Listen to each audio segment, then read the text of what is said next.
All right, so this is kind of an addition to the video, and so I'll be doing an introduction here shortly, but this is sort of like a preface to the video. And there's some important information that I want to put out right away because there's some bad information that I put out during the video that's kind of misleading, and I'll make sure to put some overlays as well just to remind people and of that information as you hear it.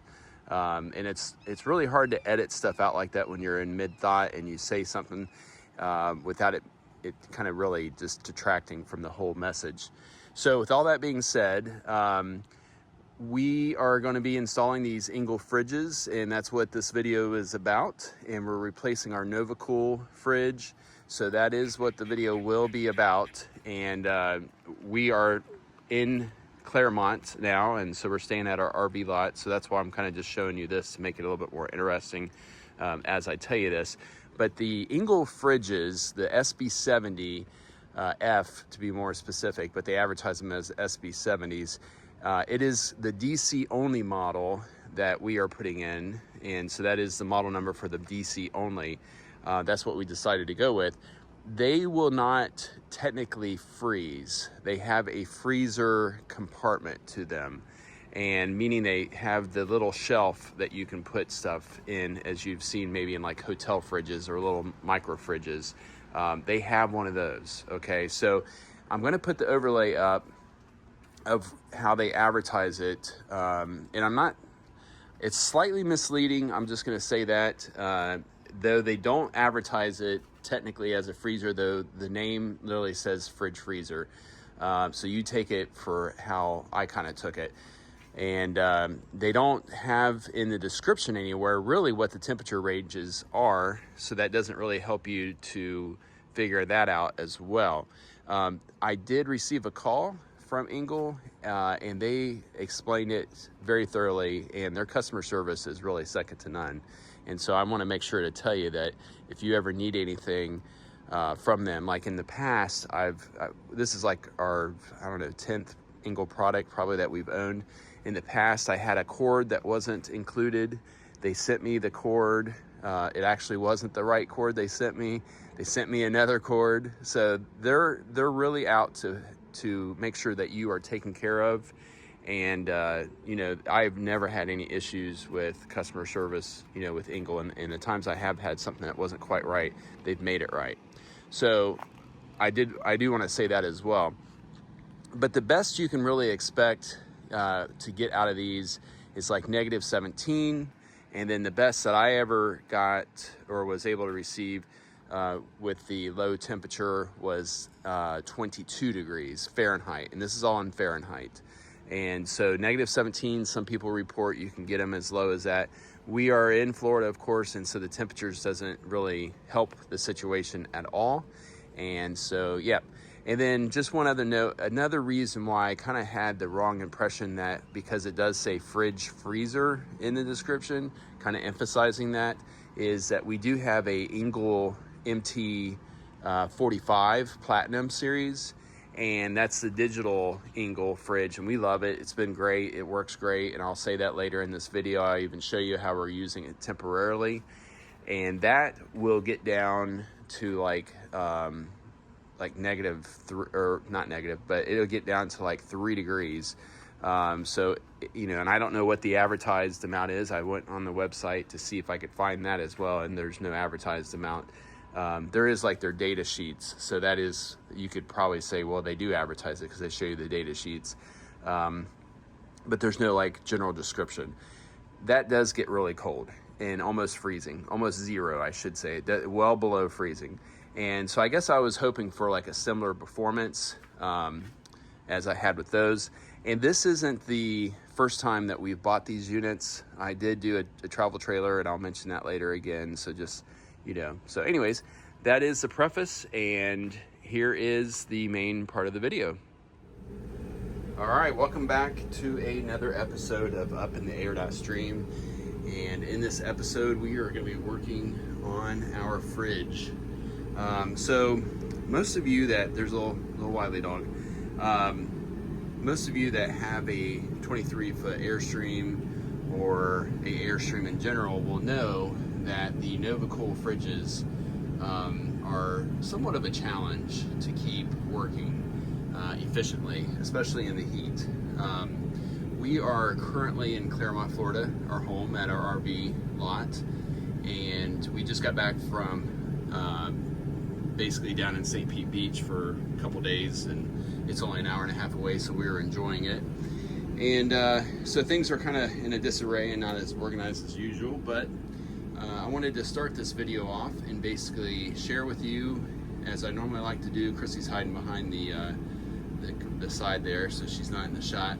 And so wanted to share with you our basically our renovation of this design, because Airstreams are not designed for the heat, in my opinion, like for extreme heat.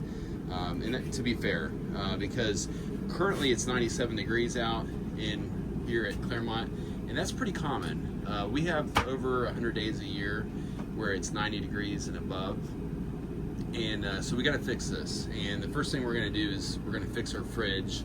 It's currently August, mid-August, and lose track of days easily when you're having fun.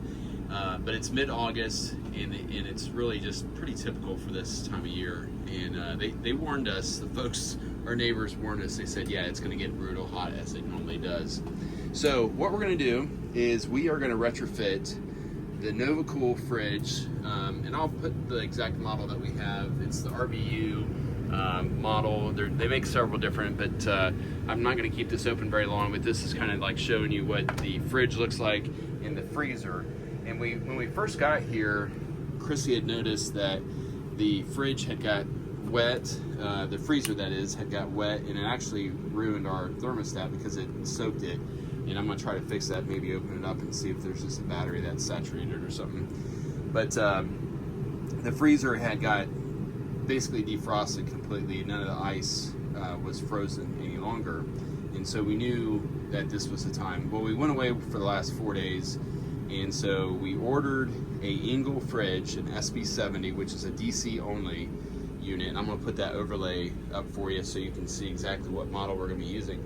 Now this Engel fridge, we've had this for a while, and this is our second portable fridge that we've had from Engel. And this was in our shed. I've kind of keep it there. You know, we can use it with the Armada, can't use it with the Tesla. We could if we wanted to, but it just takes up a lot of space, and Tesla doesn't have much space. But I set it for 37 degrees, and I've done a review of this Engel. I know I'm jumping all over the place, but I want to include all the information.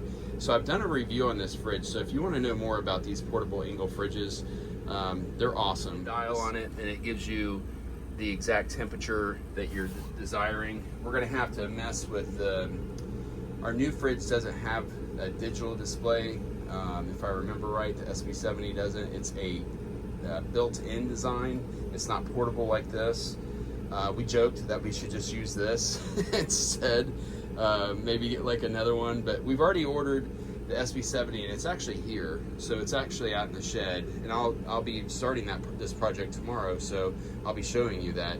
But I set this at 37 degrees, which is refrigeration temperature, and it was 90 some degrees because it's 97 degrees from being out in the shed, and it's already cooled down to 71 within the last 5 minutes. So it'll be at temperature within the next 10 minutes, which is pretty amazing, and I can't say enough about these fridges. But the big thing will be is how compatible is 2 fridges going to be in this space.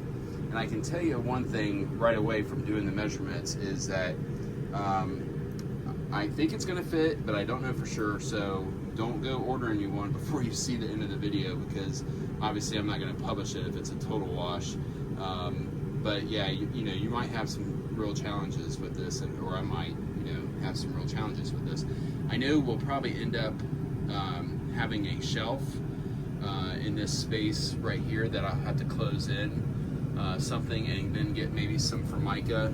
I know what type of Formica this is, like a Brazilian walnut or whatever. I'll include that code as well when that time comes, and finish some wood to basically make it look factory. So that'll come down the road, but we're more in like an emergency type set state at this point in time. Not true emergency, obviously, but that's why we don't have any groceries in here. Yeah, we don't have any real cold beer, so yes, it's an emergency. Is that what you said? No, that's the only thing we have is beer, and it's not even yet. It's not cold though, so yeah, so it's an emergency then. Mm-hmm. Yes, it's definitely an emergency. But you know, yeah, obviously you know what I'm saying. It's first world problems that we're having right here. But we do need to have a refrigerator, so we'll be here for a couple weeks, and so we're gonna go ahead and start this project. And also, we'll be showing you an upcoming video that I've mentioned now for probably the last 4 videos, that we'll be doing a review of a campground or RV resort that is in Destin, and we'll be staying there for a month. So make sure to subscribe to see that video as that comes along. But we need to get this fridge done and installed before we go home to our other home in Ohio, and then come back and expect that we're going to go, you know, to Destin with a functioning fridge, because Airstream will be going with us then. Okay, so that is the introduction of the video. The next thing you're going to see is basically me showing you the unit that we're going to install, and also we're going to uninstall this, and then I'll show you the electric, and it's going to be pretty much an install video. So that's what you should expect. So I want to mention another aspect of this install. This didn't really just occur. I know that I was speaking to the fact that our fridge is not working adequately due to the extreme heat that we're having here in Florida. That's just the way it is. You know, it's not abnormal. But if you go back also in our videos, you will find the video where we did the Beechwood install. It's this device right here, the Beach Lane, I should say. And that did help. And we also use like the Ruby tag in there so we can monitor the temperature. And the Beach Lane fan is a good way. Like, so if you're not in temperatures like what we are, and you just, you know, mild weather, Ohio weather, northern weather, that is still a video that you do want to check out. So maybe you've navigated to this video based on the fact that we talk about, you know, in the search, you're talking about an Airstream, and you're talking about a fridge, or you're talking about a NovaKool, or whatever. However you landed on this video, do go back to that video that I have the install, the Beach Lane, and it'll probably work out for you. I mean, it did for us for a while. It was a huge improvement. But the other video that you might check out too, that will be a huge help to you as well, is the video where we install the auxiliary fans, and we actually mount the controller here on our WFCO, and that's what that digital display that you see down there, that's reading 92 degrees. And so 92 degrees is what the cabinet that, you know, basically you see the spice rack, you see everything right there. That is the cabinet in which the fridge lives, and then it's vented on your roof. So if you see the oblong rectangular vent that's dome shaped, but it's like a rectangle shaped dome, that is where your heat leaves. As it rises out of the cabinet, it is able to leave the cabinet space. And there's no fans. They don't put any fans because this type of fridge actually does require the fan to come on and off, and that's what regulates or like, you know, basically creates the proper temperature is the fan coming off and on. The Engel fridges that we're putting in, they are not cabinet space temperature dependent. So they have a compressor that will kick on and cool, though they do have a fan that when the temperature of the cabinet does reach 94 degrees, that fan will kick on in an attempt to better like remove the heat from the cabinet. But they're a much better design, and I'll put the price up there too, where you can find them, and like how the web page is of, you know, exactly the model as well. So you'll be able to navigate to their website and find out what the current price is. But just roughly, you know, they run, I'll just say, I think I remember it's like almost $900 a piece, and we're going to be doing 2 of those. So obviously you can see why they don't make that a choice to install a superior fan from the factory, even though these, you know, trailers obviously cost quite a bit of money. This works for most people. It does not work for us. It does not work for Florida, in my opinion. So people are always talking about how can I get my fridge to work better? And I think, you know, a lot of people have really been checking out the other video that I did with the fans that blow air from right there right where Wiley is pointing to with his ball right now, that's the vent. That is where the cool air is supposed to enter as the heat rises. No fans, once again, but you know, as heat rises, it is going to pull cool air in, and then there is a square underneath this freezer portion, and you'll see all that. So it's going to be a lengthy video, as you can tell, because I like to ramble on, but hopefully you're going to get some good information out of it. So, all right, all kinds of surprises and different details here to share with you. Okay, so as you can see, you know, we have everything going here.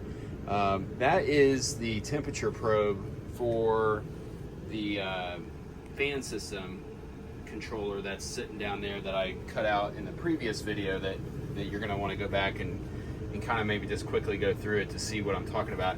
I moved my fans over, and I'm going to bring the light up here. Sorry about the shaky work, but anyways, so those are the fans that undermount, and you always need to make sure that you're, you know, paying attention to what direction the fans, and especially when you order them. So these are undermounted.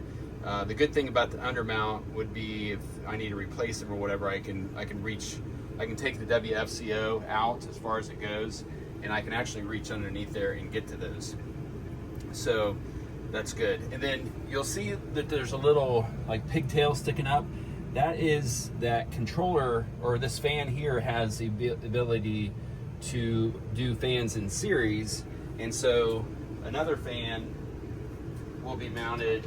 The fan that I said I was going to repurpose, it's going to be mounted like right there at the ceiling. So that'd take the air and pull it and push it, that is, up through the vent in the top as well. So we're not going to take any chances of this working this time.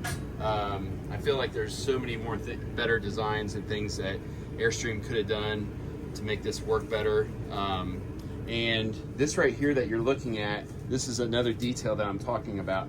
So this was in the cabinet covering up the outlet completely, and it was like a good, on one side it was like closer to the wall, and then it was like a good like 6 inches away from the wall.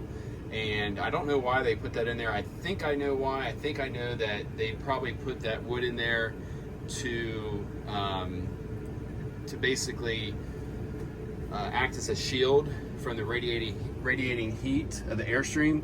But actually, now that I touch it, it's not too sunny out here today, but as I touch this, it's not really hot to the touch at all. So that's good. And I thought that maybe the radiating heat on the back side of this cabinet was the biggest contributor to what was going on here.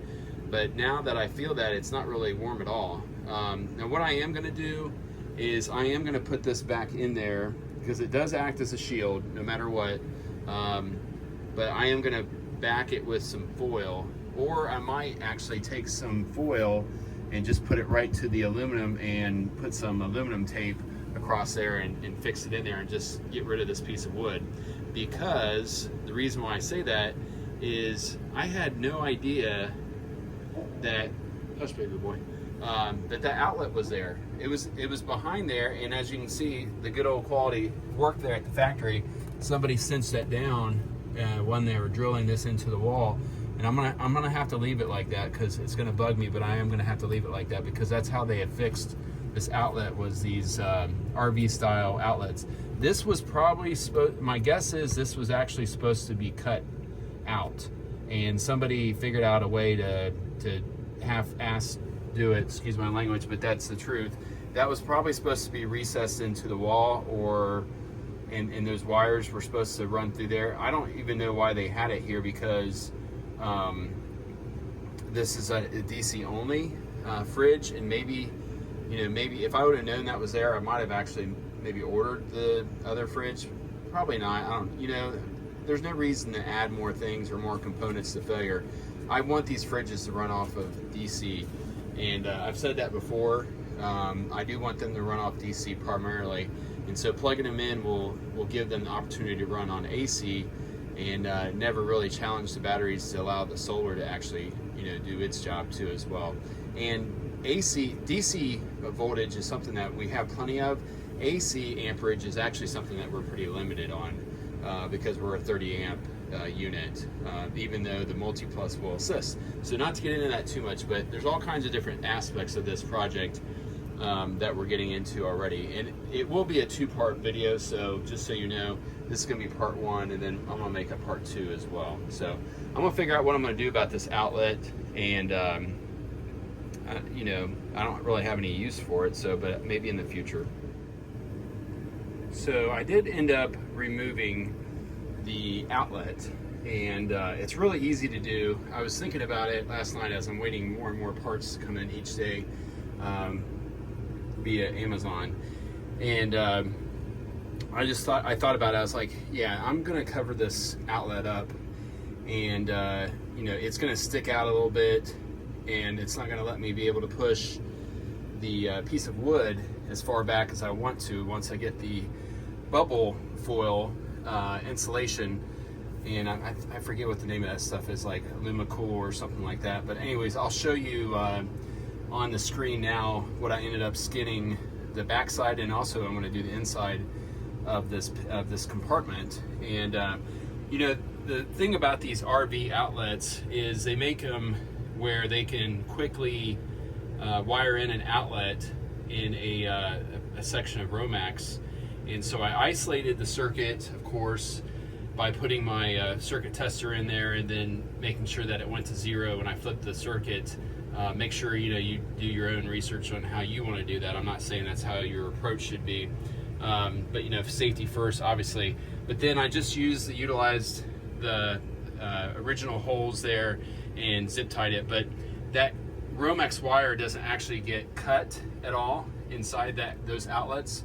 They literally just press them in. And so what I did is I electrically taped each, you know, the hot, the neutral, or the line, the neutral, and the ground, and you know, isolated them from each other. I actually didn't tape the ground at all, but the other two I did, and then ran a piece of tape around all of it so that it's whole, and then cinch taped it nice and flat and anchored it so that it wouldn't move around here, you know, at all, even coming out of the hole. So yep, I'd recommend getting rid of that if you have one, and I wouldn't be surprised if you don't take this wood panel out and find that.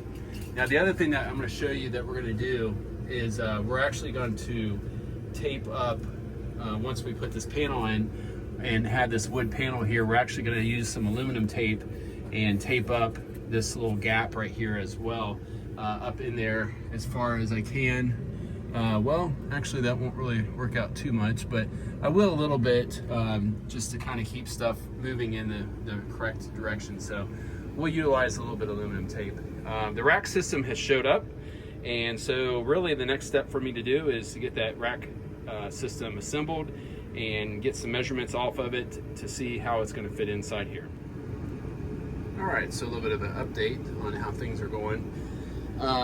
So I have the rack rails in here, and these are some rails that are actually from a cabinet, and so I'll put that link on there in case this all works out the way it should.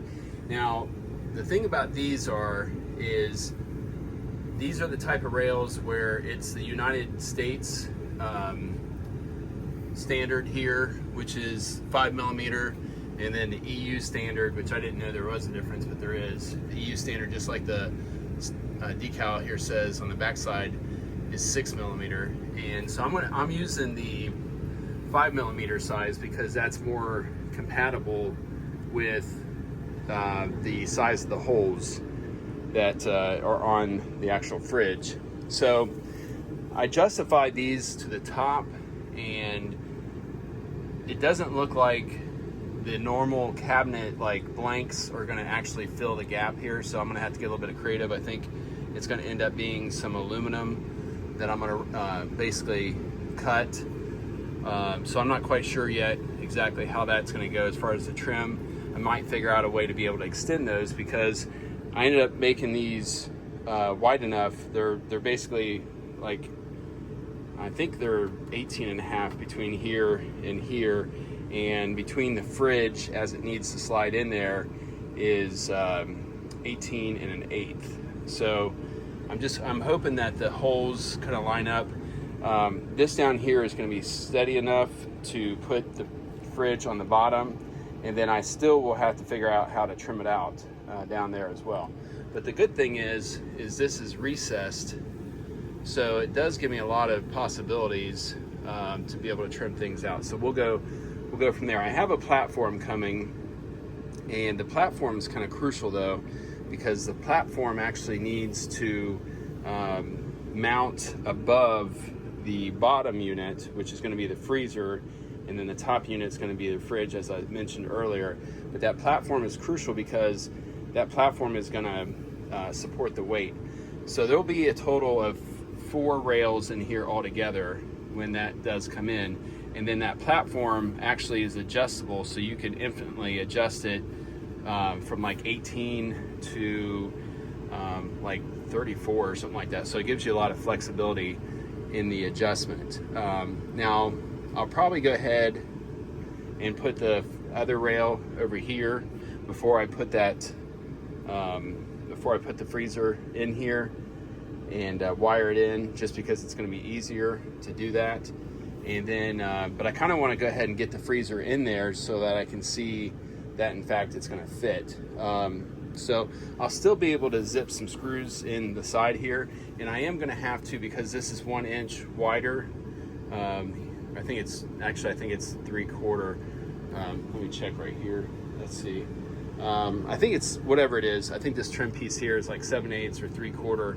It's not a full inch, and I'll have to get some wood to put down here so that this will be justified out at the same width as the other one. So that I'll probably have to run to the hardware store and get a piece of wood to do that. So anyways, but it's coming along, and I put some foil tape there at the bottom, just to kind of help things along where the air is going to be forced out of this cabinet. I mean, it's nowhere near being like what you would call airtight by any means.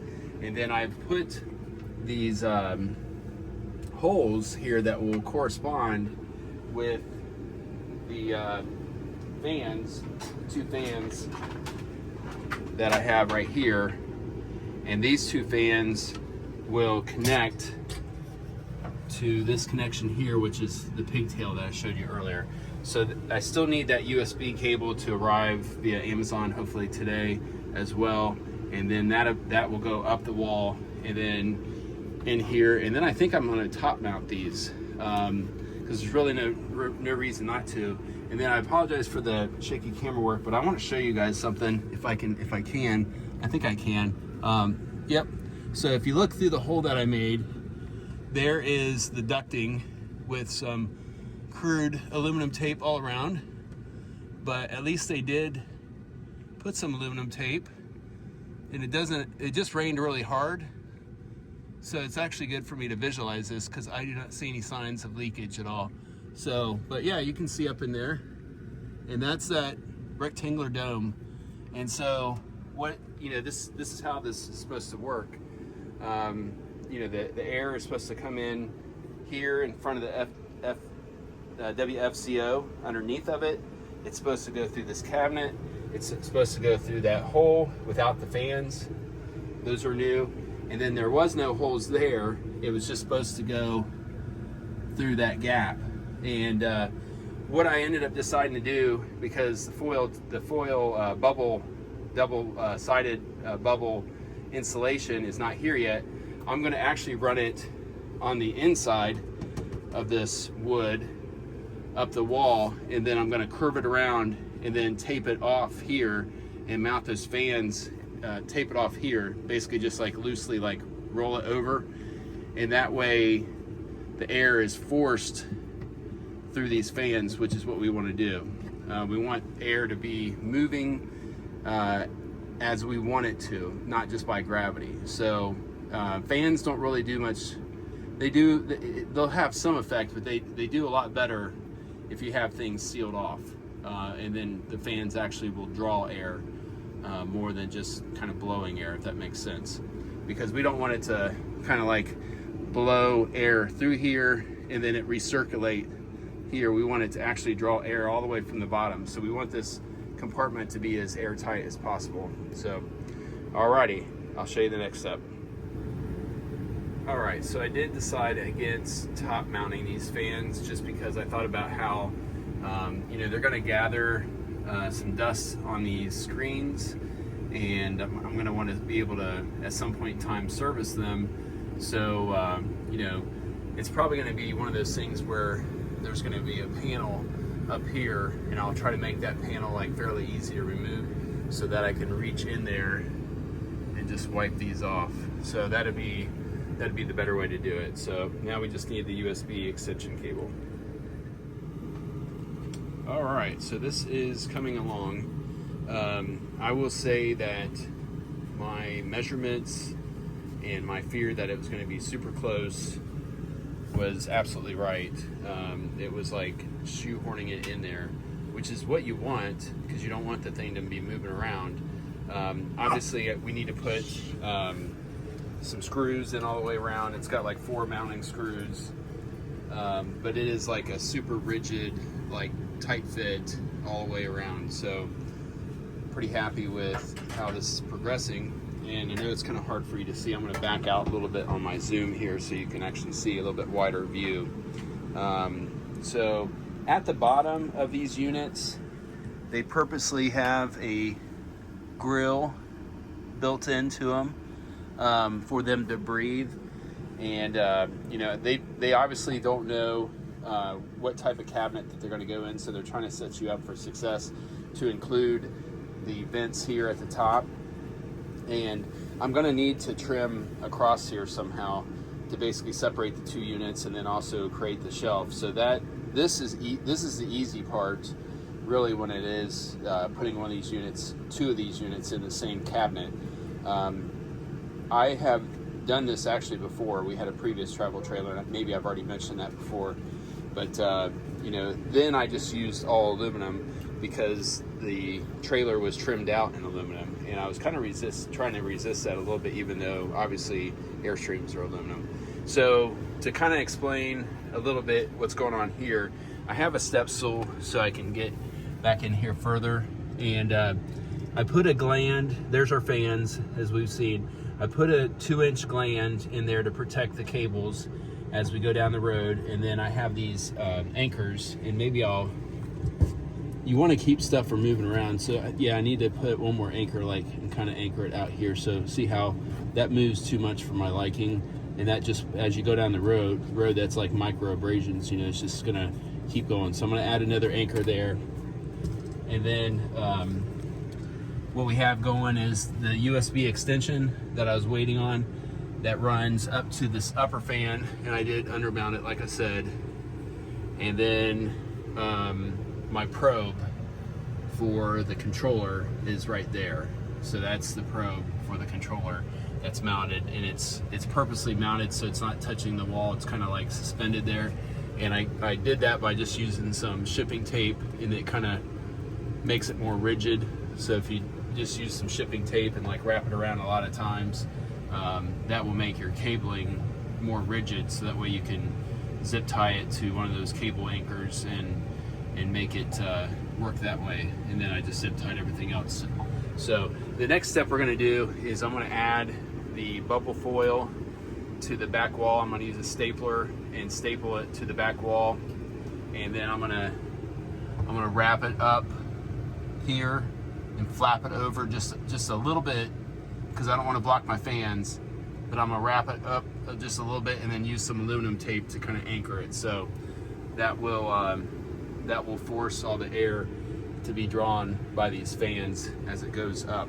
So, and then I did end up using the side panels as well, and then I just put some self-starters through the European style holes to anchor this. And the beauty of using the side panels, even though they do weigh a little bit, is that obviously that makes our rigid, you know, our anchor point rigid here, extremely rigid, and then it actually spaces it as you need to space it. And I did the same thing over here, even though, like I said, I need a piece of wood. So I'm gonna have to get a piece of wood, and I might try to maybe use some PVC or something, I don't know. Wood would work just fine. And then butt it right up against this piece here, and then I'll put my last corner in so that I will use the shelf to suspend the next one. And so this next unit is en route, and it will actually be slightly more challenging to do the second unit, even though I have verification now that it's gonna work. So, and then these holes right here, I'll show you later. I'll use some button head screw covers to cover those holes up so that it looks more factory as well. So I just wanted to make sure that you didn't go, oh wow, it's just done. And so, yep. All right, moving on. All right, so I wanted to show you the way the aluminum went in here, or the bubble. So as you can see, what I did is basically like put the tape and then like wrapped it around the top here so that it does seal that up completely, and that brings the fans completely into play to pull air. And I need to make sure these are drawn the right way. That seems like it's going the wrong way, but I'll do that. Yeah, you want to verify your fans are doing. Yeah, they're drawing. You want to make sure your fans are the correct direction as well. So yeah, so next thing that we need to do, I even took it down and put it all the way down there to the bottom, so you can see like that's our Wagos. And so next thing we're gonna do is we're gonna open this box up right here and put power to this unit with the supplied harness. And initially I thought that I would just go ahead and get rid of this fuse, but I'm just gonna leave it in there. The likelihood of it blowing is not very good, and it's just one more level of protection. So I'll use these spade connectors. I'm sure that these female spade connectors inside there just plug in, and then I'll use basically an inline Wago, and then I have some 12 gauge wire that I'm gonna extend from down there at the 3-way Wago and connect it one of those inlet or outlets to this here via the cable that I have, and then zip tie it to the wall as well so that it's not flailing all over the place. So all right, that's the next step. All right, so I use the original spade wiring harness with the 10 amp inline fuse, and then I just need to go get a 10 amp fuse out of the shed to connect, put back in the WFCO fuse block so that this goes live, and then I'll see if I have power. But keeping things anchored so that they don't shift around going down the road is just very important. A lot of times though, I will put electrical tape around this, and I may, once I verify my connections here, it is one more thing to do just to kind of keep these Wago levers from coming up, but they're pretty solid product. These are the 221 3-way and the inlines. So if you're wondering, what product that is, it's a Wago 221. So anyways, but yeah, should be able to put the fuse in there and get things up and running. And so that'll be the next thing. I'll put the fuse in there and we'll see if we have success. All right, so things are coming together pretty nicely, and just wanted to give you sort of like an update of how things are progressing. So what I've done is I'll show you a photo of basically an overlay of this kit that I bought, that is the shelf kit. And in no way will it work with this particular rack system, because this rack system has the European on the backside and not the network on the outside. And so it's not compatible, but I ended up using every piece of it, because what I ended up doing was using the indexing pieces there to go to the crossbars and make my connections on the inside. And I don't really expect for you to necessarily be able to do this. It might be a starting point for some folks, but as far as looking at what I did and then replicating it, because it's going to be difficult to do that. But it's working out really good, and I'm happy with how all the pieces are coming together. What I'm getting ready for at this point in time. And I've used some aluminum there as well, and then it hits that cross member right there that I had to bend back to get the proper clearance so that it would be level. But what I'm getting ready to do is I'm getting this shelf ready, because this is what's going to be necessary for the next unit to go in.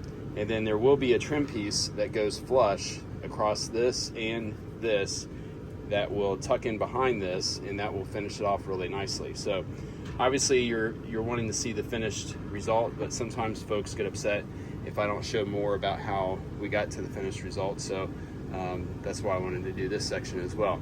Now, as far as the operation of the fridge itself, we can monitor it here on our Touch 70 screen, and the Ruby tag as well that we have in there. It is reading at 33 degrees currently with 28%. Now, it's been going for a little while, and what I did was it actually had got down to 22 degrees overnight, which is a little concerning because it should go all the way down to 0 according to the specs, even at an 87 degree ambient temperature. The reason why it's at 33 now somewhat is because I put a bunch of ice packs in there, and I'm actually going to open it and show you what I'm talking about. So the ice packs that I put in there, it's quite a bit, and you know, that's a pretty good amount of things to cool down. So we're at freezing right now because it's reading 32 on the little digital, but it's reading 33 here, and that might be a delay as far as the Ruby tag updating. So sometimes they only update about every minute, and you can actually change that to whatever your preference is. But so, you know, I'm pretty happy so far. I think it will keep going down, and the real test is going to be obviously when I get this other unit in here, and then both of them are producing heat. And then obviously we remember that the probe is there, and then if you look down here, it's actually saying that in that compartment right now it's 86 degrees. So if we touch the wall here, we can feel a little bit of heat, and so these compartments do get hot, and obviously the coils are producing heat as well. Now, one thing I think I'm going to do, and I'm kind of glad that I did this segment right here, is I'm going to go down into the belly here via this compartment where you access the pump, and it's wide open to the belly, the whole sub chassis of the Airstream. And so my thought is that not only am I pulling air from this lower compartment, but since that is completely open to the chassis of the trailer, I'm actually probably pulling a lot of hot air from just the outside, and also probably like the banana wrap of the Airstream. If you know what that is, that's the black trim that goes around, and I'm sure that is probably pretty hot. Our ambient temperature currently, if we look inside, we're at 81 degrees. It says it's 81 degrees outside, but I don't think that's the case at all. It's probably like 87. It's 94, not that. Oh, it's 94. 90. Yeah, so I got all my tools laid out. That's just the way you do when you have an Airstream. So it's 94 degrees out. That would be what I would expect it. If it was 81 degrees out, it would feel like 81. And I was just out there working, and it feels like 94. So it's 94 degrees out, and another hot sunny day here in Central Florida. So, all right, progressing right along. All right, so I had the platform screwed down, and I ended up, I don't know if I showed you this or not, but I ended up putting some 1-inch aluminum there on the edges and then in the middle. And yeah, I did show you that. So that is basically necessary to provide some additional rigidity to this platform without giving it hardly any weight whatsoever with that 1-inch aluminum. And that's worked out perfectly good. Now, I have changed, one of the reasons why I wanted to show you this part is I have changed my mind on how I'm going to trim this out. So this does a pretty good job. I did get the correct number 10 by 3/4 self-tapping screws there off of Amazon. I'll pop those up on the screen. I think they work out pretty good no matter how you install these fridges, to have a matching self-starter here and the bottom one doesn't actually end up getting utilized, the hole down there, because there's nothing to screw it into, though it's just unbelievably solid, you know, with this steel rail and everything else. I mean, it's just not going anywhere. So, but I did decide that I'm going to use a piece of Kydex. So I ordered the 0.125 thickness of Kydex. I'll pop it up on the screen. Holster Smith is kind of the place that I've always ordered my stuff with my previous business, and so that's where I ordered it from, a sheet of it. It says like $30 some for that sheet, and so we'll end up trimming it out down here, a small strip going across, and so we'll cut that, and it'll look good. I'll show you then, obviously. And then we're gonna have probably like a 4-inch gap here at the top, is the way I measured it out. So not too much, you know. It's gonna be, you know, it's gonna be a pretty tight, you know, fit, and just kind of a perfect setup with the two. Now so far, like, it's hot, and it's 89 degrees in that compartment, and it's warm inside the Airstream because the AC just does not keep up. And, you know, keep in mind, like, there's going to be a future video where I've been saying it for a while, but in case you didn't get it from previous videos, that opening right there, that 14 by 14 on the front of the Airstream, is actually going to have a DC AC unit, a DC powered AC unit, air conditioning unit, and that is going to be a Nomadic Innovations or Country Mod Pro. I'm not sure which one yet, so I'm still deciding between the two of them. The Nomadic Innovations is considerably more money, but they have a really nice product, so we'll see. And good support too, by the way. And I've had conversations with Nomadic Innovations, and I think that is the way we're going to go. So, all right, so the next step will be basically waiting for this second Engel unit to show up, and then we'll install everything. And at some point in time, you know, this is probably part 2 that I'm showing you now, we'll get it wired and we'll get it trimmed out, and then I'll do a thorough testing to see what the difference in performance. I can tell you that right off the bat at this point in time that you know, this functioning as a freezer, it should function perfectly as a freezer, but in this environment it's still not chilling down to quickly to sub-0 degrees. And it's problematic, you know, for having a freezer. You can't keep food in there very long if it's not truly a 0-degree environment for your food. So we may end up having to just not have any freezer goods, and just accepting the fact that, like, during the summer months here in Florida, because, you know, we're living with 80 some degrees in the trailer itself, we might just have to accept the idea that during the summer months we just don't have any frozen goods, which is fine. We just have all fresher foods, which we should be eating that way anyways, instead of you know, getting frozen tater tots and stuff like that, which is not good for you. So, all right, I'll show you the next step. All right, so I wanted to show you something real quick. You know, I keep on going around and around about why possibly these you know, fridges are running hot or warmer than they should, and why the compartment's getting so warm. You know, I put the fans in there, which is going to draw a vacuum and basically draw out of this space over here. There's a vent, you know, this is ventilated. This is how this is supposed to work, as I've explained several times. But, you know, over here is a big hole in the floor of the Airstream, and then a very hot belly that's being heated by the outside bricks. So what I've done, and this is gonna work in 2 ways. It's gonna keep hot air from coming in and also cold air from coming in over the winter. So this is basically like aluminum ducting tape, and then also that aluminum double-sided bubble insulating wrap.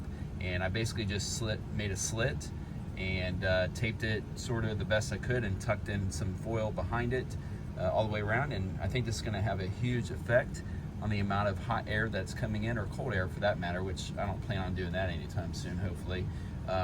So yeah, I think this is something that is definitely worth doing.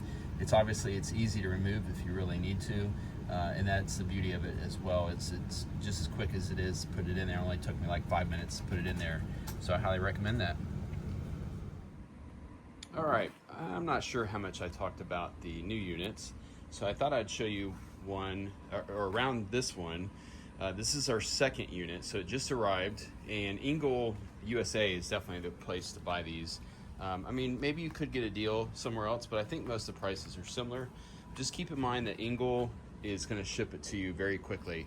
I ordered this like basically the day before yesterday, and here it is safely to us via FedEx, and they're very tentative, and they're very quick to answer the phone. So you know, definitely support them as well, and support your dealers as well, you know, when it comes to that. So I know I sound like a commercial here, but I'm just very excited to finally have a decent quality fridge, you know, in the Airstream to match the, you know, the quality of the Airstream. I understand why they don't, and I've went into that before, you know, go with these from the get-go. But it would really be cool if Engel was to build a full-size fridge, you know, a combo unit that would just basically be a direct replacement to many RVs, you know, to replace that NovaKool, because I think there's truly a market for that. But they are kind of in the like boat arena, the overlanding arena, and you know, that type of thing, and you'll see them used extensively. To further kind of explain a little bit about Engel, like I don't know all the answers when it comes to them, and you could probably do a better job just by asking Grok, but just a couple of details. They are an Australian-based company, and then this unit was made at least mostly or partially in Thailand, because that's what the box says, but there is componentry that does say made in China on it as well. So just keep that in mind, you know, that some of it's made in China, some of it's made in Thailand, and then they're based out of Australia with a Engel USA component in Florida. I think they're in Juniper, if I remember right. I might be wrong on that, but anyways, doesn't matter. But it did come very quickly. So some of the details about this is just that it's a, you know, galvanized steel cabinet, or it appears to be, and you know, it's made better all around. You can tell by the hardware that it's made better. It does have it. Well, to complicate things even further, I forgot a big component of this is even though they're not made in Japan, obviously, as I have explained, they're designed in Japan, and that is really the secret sauce when it comes to this unit. And I don't think I went into it too much. I did a little bit, you know, talking about the Engel fridge, the portable one, but this compressor right here is the Sawa Fuji, or I'm messing up the name because it's kind of the Soft Fuji compressor, and this is a big deal. These compressors are Japanese designed, and maybe the whole fridge is Japanese designed, and it has one moving part.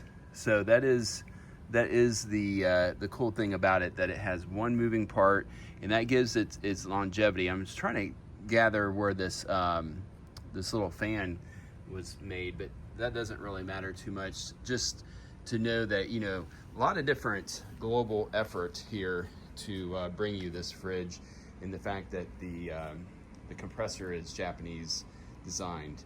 And so we'll be moving this in here shortly, and then that's when I'll be able to get the testing fully started. And I just showed you how I closed off the ventilation, so I think that's going to have somewhat of an effect on the overall performance of all of them. And just to give you like an initial impression also on the freezer, it's holding reliably at 22, which is a little disappointing, because, you know, I really was hoping this would meet the expectation or the specification that it will go to 0.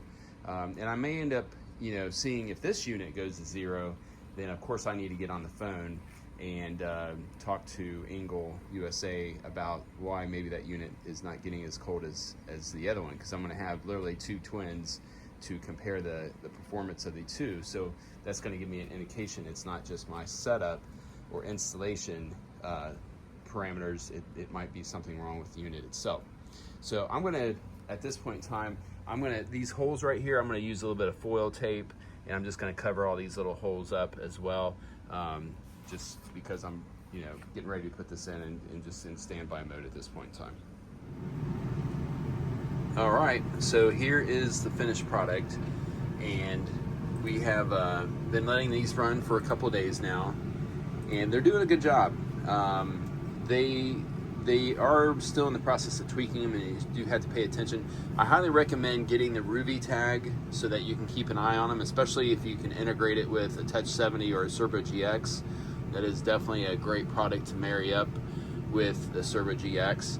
But I took some Kydex and I cut it and tucked it in behind, as you can see there, and then used double-sided industrial Velcro tape, or the strips, and use Velcro brand. It is better than the cheaper stuff. It actually holds, and so I'll be able to remove these panels very easily to get up in there and service that fan at the top.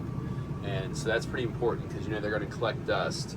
So the bottom one, I'll be able to get it on. I'll be able to go through the WFCO and do that, and so that's not too hard as well to do that. So I'll do that kind of probably every 6 months or so, and get in there and clean that. So yeah, everything's good. We don't have as much space. Obviously, it's like 4 cubic feet instead of the 6 cubic feet we had, but it's way more reliable.